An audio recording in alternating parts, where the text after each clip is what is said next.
பறக்கும் படைன்னு ஒரு பரதேசி படையின் ரோட்ல நிறுத்திடுறது.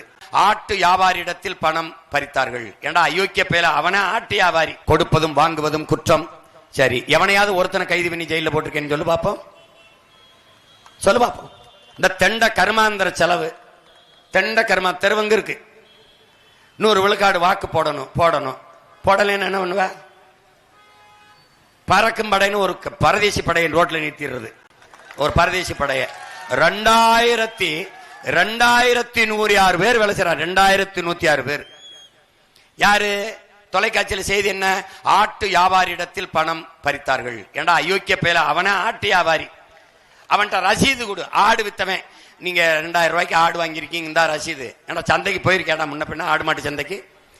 ஏய், மருத்துவமனைக்கு கட்ட கொண்டு போன பெண்ணிடம் இருந்து அதை சொல்றான் மருத்துவமனை கொண்டு போறதுக்குன்னு. அது அம்மாவை சேர்த்ததோ அப்பாவை சேர்த்ததோ, கட்டி அப்பாவை வீட்டுக்கு கூட்டி போனா அந்த பணத்தை பறிக்கிறது. ஏண்டா ரோட்ல நிக்காத, தொகுதிக்குள்ள போடா. ஒரு தொகுதிக்கு 20,000 30,000 35 கோடி 25 கோடி ஒதுக்கி ஒரு ஓட்டுக்கு 1000 2000 கொடுத்துக்கிட்டு இருக்கான்.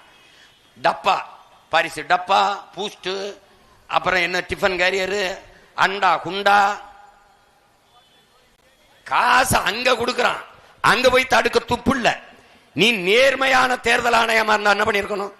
வாக்குக்கு காசு கொடுக்கிற ஒரு வேட்பாளரை அந்த தேர்தலில் நிக்க, குறைஞ்சபட்சம் அந்த தேர்தலில் நிக்க தடை என்று போட்டிருந்தா அடுத்து காசு கொடுக்க மாட்டான். அதை செய்ய துப்பு இல்ல.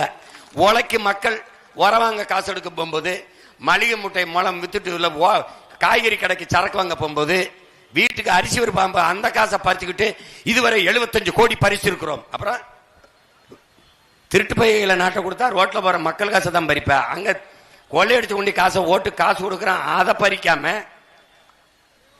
இது ஒரு கேவலம். யாராவது வாக்குக்கு காசு கொடுக்கிற சட்டமன்ற உறுப்பினர் கொடுக்கும்போது கைது பண்ணப்பட்டார், இல்ல வாக்குக்கு காசு வாங்கின மக்கள் கைது பண்ணப்பட்டார்கள், அப்படி ஏதாவது இருக்கா? இப்ப அதெல்லாம் கிடையாது. உங்க அலைபேசி கொடுங்க, உங்க ஜிபே எண்ணு கொடுங்கன்னு உட்கார்ந்த இடத்துல ஒரு இடத்துல அலைபேசியிலே அனுப்பி விட்டுறேன். ஏன்னா கொடுக்கும்போது பிடிச்சிடறான்ட்டு.